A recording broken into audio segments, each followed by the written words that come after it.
Today is the 15th of March, 2010. We are at the Lexington Avenue Armory in Manhattan. My name is Wayne Clark. I'm with the New York State Military Museum and Veterans Research Center in Saratoga Springs, New York. The cameraman today is PFC Brott. Sir, for the record, would you please state your full name and your date and place of birth, please? Sure. My full name is Byron Laszlo Linnehan. I was born at Lexington Hill Hospital here in Manhattan, New York. Did you attend school here in Manhattan? I did kindergarten and 1st through 5th grade, and then 6th grade through 12th grade in Brooklyn. And you graduated from high school in what year? In 1996. Did you go on to college at that point? Yes, Johns Hopkins University in Baltimore, Maryland. And were you involved in the ROTC program? Yes, exactly. And what was your field of study? Political science. And when you graduated, you were commissioned as a second lieutenant? Correct. And where did you go for your officer basic? I did a military police officer basic course in Fort Leonard Wood, Missouri. And from there I went to Korea as my first assignment. And when was that? Let's see, that was about 2002. And I noticed you've got airborne wings. You went to jump school? I did as a cadet, actually. Okay. I believe it was my sophomore year of college. All right. And your first assignment was in Korea? And do you want to tell us about that, what that was like? Sure. I was a military police platoon leader with the 188th MP Company out of the city of Daegu, which is Area 4, South Korea. And one of my additional duties that I enjoyed the most was working with the Srt Team, which is a special reaction team, the military's version of the civilian SWAT team. And worked with some great soldiers and fellow officers there in Korea. Had a great time. Any incidents that you can recall that you'd like to record on tape? Sure. There was one training event that we did where we practiced rappelling down like building sides, and then I won't go into the details of the instance where that actually had to be used, but within a couple weeks there was an emergency situation on one of the bases, and that training that we had just done was used by the soldiers to successfully handle the situation. So, what was your typical workday like? What did that involve? It was a very short commute. I lived just right around the bend from our MP company. And you lived on post? Oh yeah. Some friends lived off post, but it was good to be close to work. And essentially we would go in and do, I believe we were in like the red cycle and amber cycle for the majority of my time as a platoon leader. Do you want to explain those cycles? Oh, sure. Red, amber, green is just the varying cycles depending on your training or your non-training commitments. When you're an MP, you also have the duties of protecting the base and the base cluster in that area of Korea. So, for example, my platoon also went to nearby camp. I believe it was George, or I might be missing that name exactly, but there was another base cluster nearby. And we went there for a little while and helped, do like law enforcement patrolling in that area. How many men did you have in your command, your immediate command? Between 30 and 40. It would fluctuate based on, usually being a one-year tour of duty for the soldiers. Any problems at all? No. Job-wise, or? No. What about the civilian populace? Did you have much interaction with them? Recreationally, we did interact with the ROK Army too on some training events when we went and saw that their operations on how they, would set up a detention facility. They're a very professional force. It was a pleasure to work with them.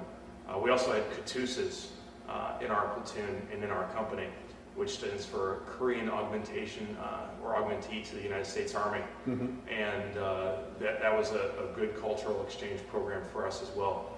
and it definitely helped, for nothing else, and more cultural understanding, and also defeats the language barrier. Did you learn Korean? That's one regret I have is not learning Korean. I learned functional Korean, how to order food in a restaurant and get around town, but I do wish I had learned the language fluently. Did you do any jumping over there? No. I was not on jump status when I was in Korea. Okay. And how long were you there for? 1 year. And what was the weather conditions like? It was pretty standard, except for during monsoon season. That was there was always a tremendous amount of rain. They have these ditches that some people call turtle ditches that are about a couple feet high and a couple feet wide, and they would just be full of water, and it would be raging for maybe a couple weeks at a time. Were you there for the winter season, the snow? Let's see. Yes, and it wasn't that bad. Did you find that your equipment was adequate? Definitely. And once you left Korea, where did you go next? To Fort Hood, Texas. And shortly after arriving at Fort Hood, I branch transferred to the Military Intelligence Corps. Why did you transfer?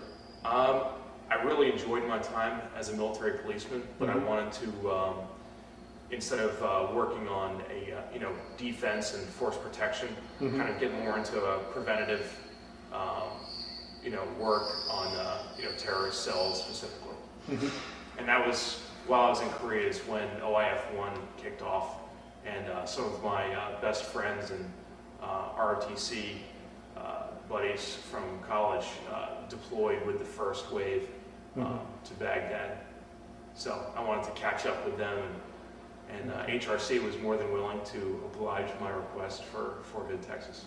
And how long were you at Fort Hood? Several years, only interrupted by deployments to Iraq and also military training for the military intelligence branch in Fort Huachuca, Arizona. What was your training like? What did it entail? The first batch of military intelligence training was like the military tacticians course, or more commonly referred to as the transition course, when an officer from one branch will be retrained to function in another branch. My transition course was great. It was like drinking from a fire hose, but I really loved the work. And the instructors at the schoolhouse in Fort Huachuca were great. It was a great opportunity. I was lucky also to have a great battalion S2 in my unit. I was in the 1st Battalion, 8th Cavalry Regiment. We were a tank battalion. And my battalion S2, who is now a good friend of mine, Trevor Hassett, he was a great mentor, and I learned a lot. Okay, were you promoted while you were there? Yes, yep. I pinned on captain in Baghdad shortly before, right around Christmas actually, in 2005. All right, do you want to tell us about being deployed to the Middle East? Sure. What would you like to, anything? Okay, did you go over with the entire unit? Or? Yes, yeah, I went, the timing worked out really well. I got to the unit and we had about a year and a half before we deployed together. So we were able to build a cohesive team, train together, build those professional and personal relationships that helped us operate better when we were deployed, and then we deployed together. And when did you go overseas? Let's see, March, right around St. Patrick's Day, ironically, of 2004. And whereabouts did you land? First we processed through Kuwait, got acclimated, did some training in Kuwait, also made sure the armor on our vehicles was supplemented.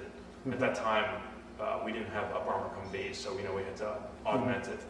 And then we did a road trip from Kuwait up into Baghdad. That was quite an experience. What was your impression once you landed in Kuwait? Was the heat unbearable? It was pretty hot. When we stepped off the plane, I remember thinking that if you've ever stepped off a plane and you've stepped in front of or behind a jet wash, it's like that, except it doesn't go away once you leave the tarmac. And it was incredibly bright.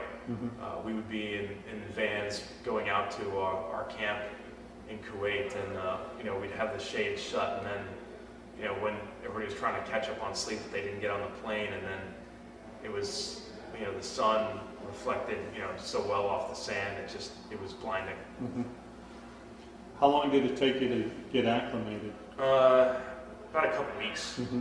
Just drinking a lot of water, Mm-hmm. eating well, and starting to do some physical training, and also be aware of like a good work rest cycle. Mm-hmm. But that was pretty neat. Now, the training you received in Kuwait, do you think it prepared you for what you saw in Iraq?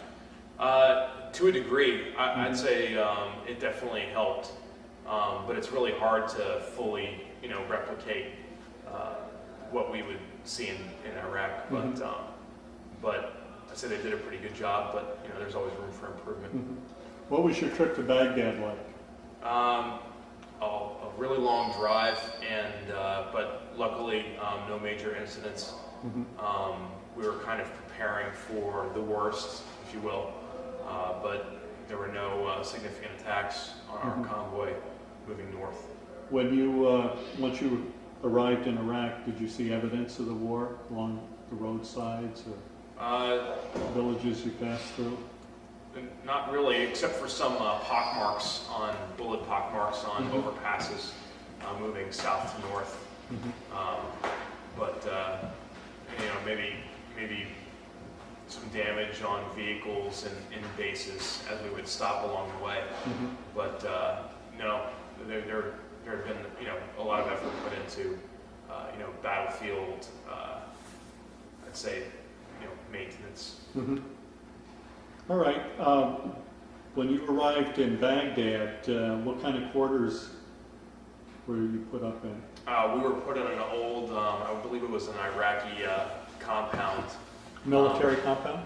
I believe so. That or a civilian, kind of factory base type. Mm-hmm. It was probably a military compound. Mm-hmm. But we were nearby these larger kind of industrial facilities. Mm-hmm. And what unit were you assigned to? That was 1st Battalion, 8th Cavalry Regiment, or 1/8 Cav, Mm-hmm. part of the Cavalry Division. Do you want to describe what your duties and responsibilities were once you arrived in Baghdad, and were you going out on patrols on a daily basis? Not on a daily basis. Mm-hmm. I was the battalion intelligence collector and coordinator. Mm-hmm. I basically was in charge of the collection effort for our battalion. Mm-hmm. Sometimes I did have the opportunity to go out on patrols and work with our soldiers out on the ground and see what they did. It also Mm-hmm. gave me a better understanding for what the sector was like in terms of different areas of the sector, which helped me and my supervisor, Captain Hassett, make better assessments Mm-hmm. for the commanders. Obviously, they were satisfied with the job you had done. I like to think so. Okay. Yeah, didn't get too many complaints. Mm-hmm. It was really an honor and a pleasure being part of that unit and working with the soldiers. Were you ever under attack, or either direct or indirect fire from mortars or rockets? Yes, yeah. Mm-hmm. What was that like the first time you experienced it? It sounded like a plane was landing about 10 feet over your head when Mm-hmm. a rocket, I believe it was a Katyusha rocket, came in just over the base. But and then there were some mortars that landed occasionally, right outside the base, or Mm-hmm. right outside our office, really, on the base even. So it was just kind of, before you really got used to it, it was kind of just a very strange, surreal experience. Any close calls? Not from indirect fire, Mhm. but some from IEDs, and Do you want to tell us about that? sure. It was actually, we had a camera crew with us at the time. They were doing I think it was Frontline. Is that PBS or? I There think was so, yes. a Frontline program Mhm. done on our unit, and we had the sound man in our Humvee and the cameraman was in the Humvee behind us.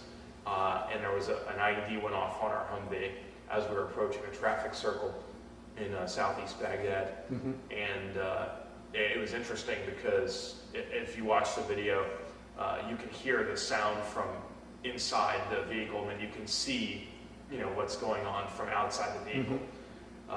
But luckily, it wasn't too big of a device, so only our gunner sustained like minor injuries and had some hearing issues. But now, at that point, were your vehicles armor plated?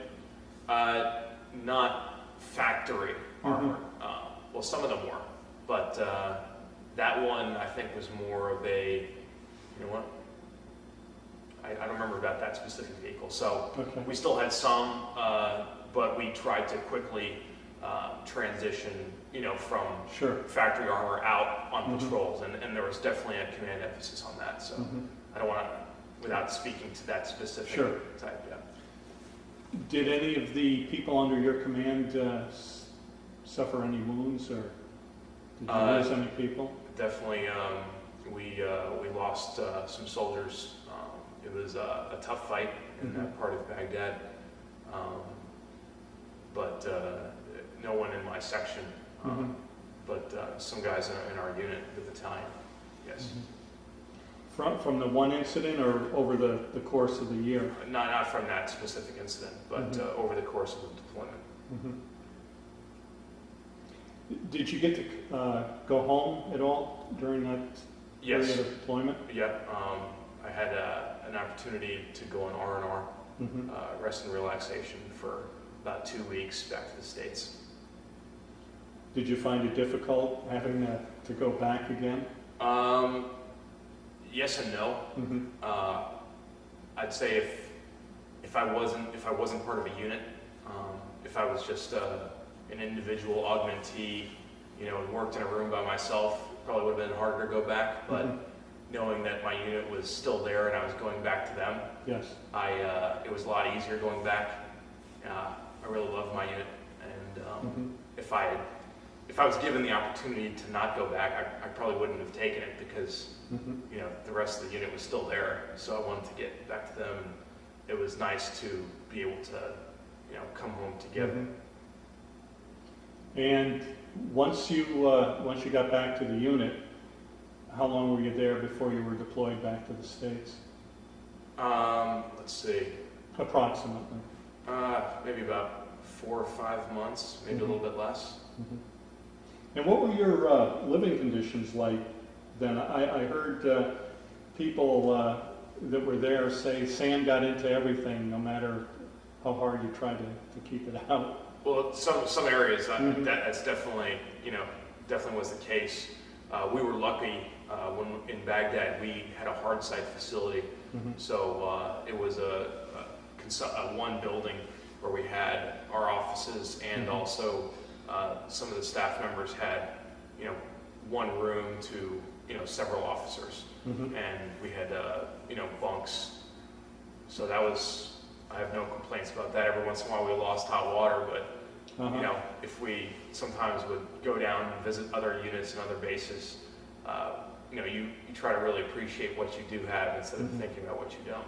What about entertainment over there? What did you do on your time off? We didn't have that much time off, so my boss and I would sometimes go to the gym and work out a little bit. Did you have movies?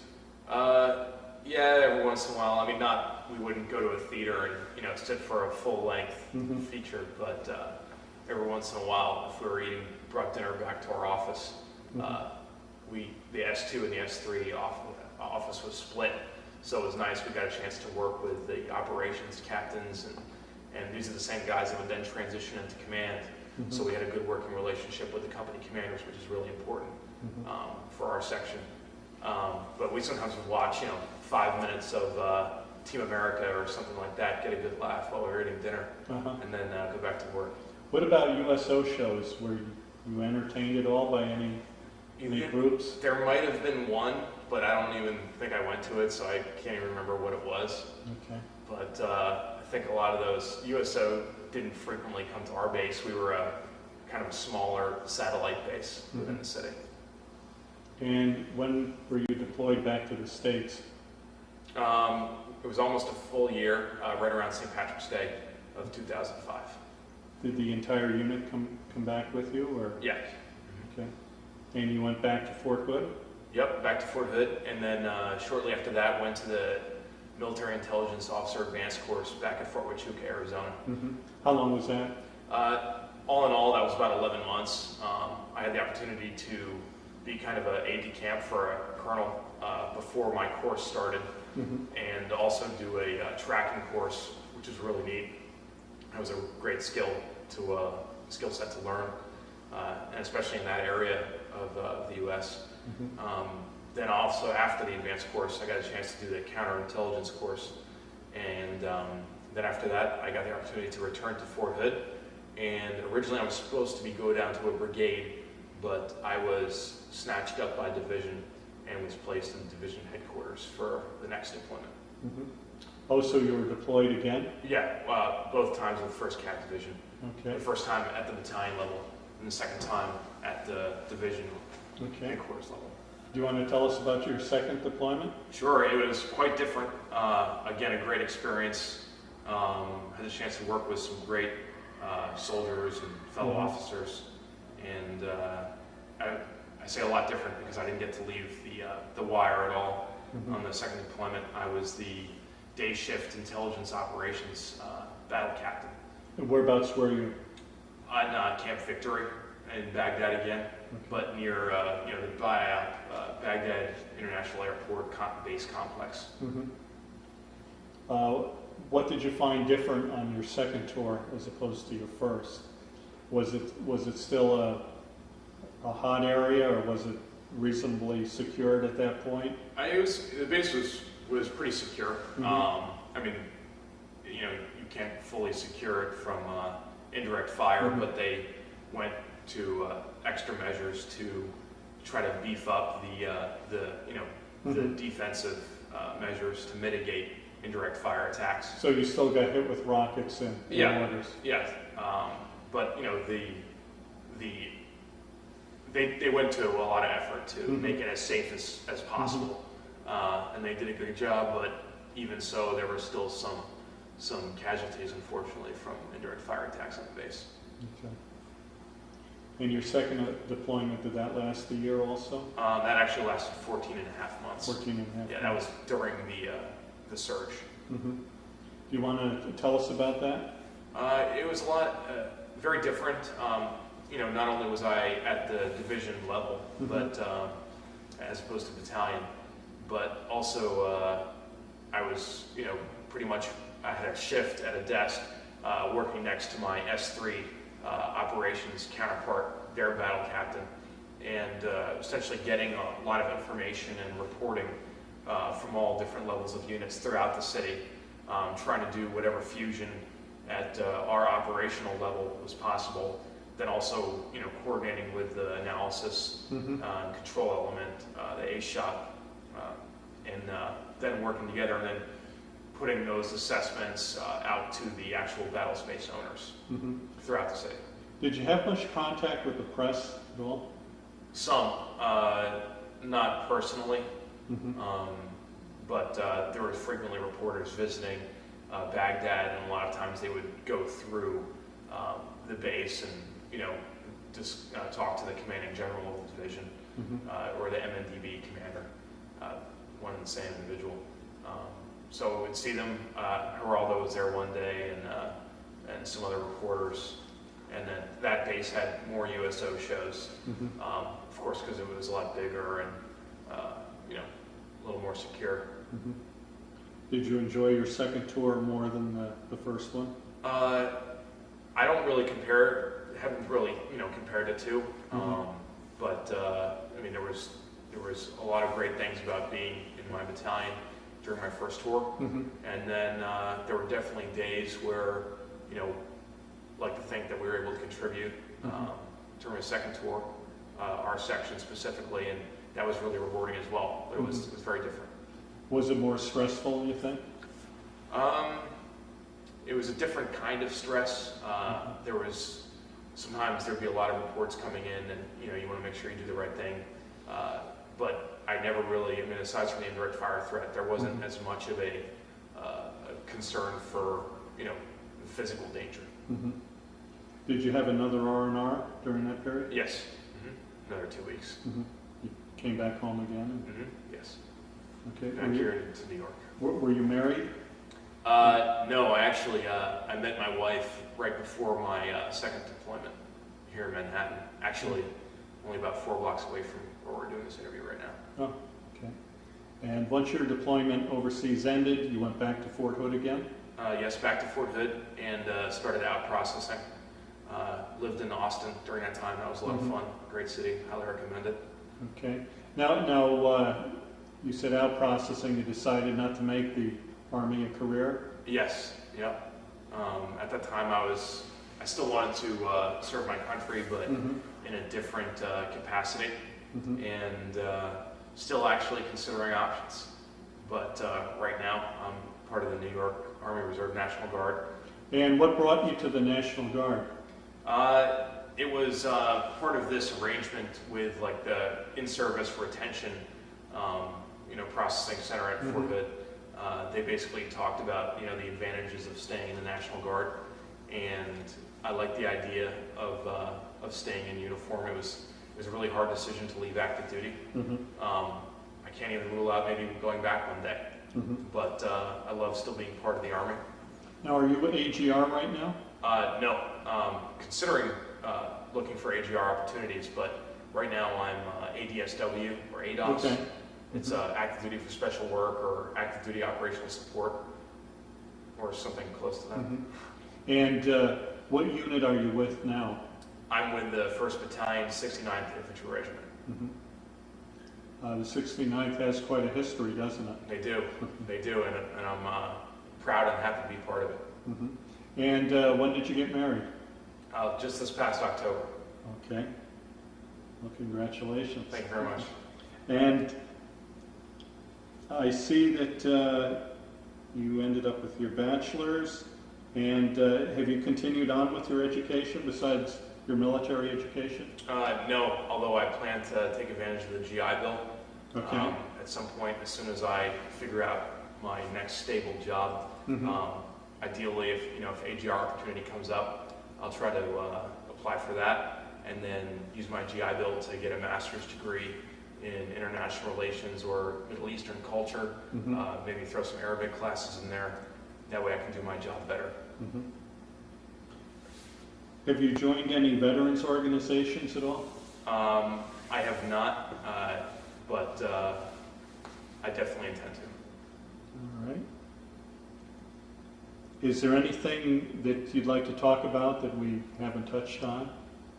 Any incidents you can recall that come to mind or people you knew that impressed you? Or oh man, there's so many. I think one reason why I'm still wearing this uniform right now is because from the very beginning when I joined ROTC, and I believe it was like 1997,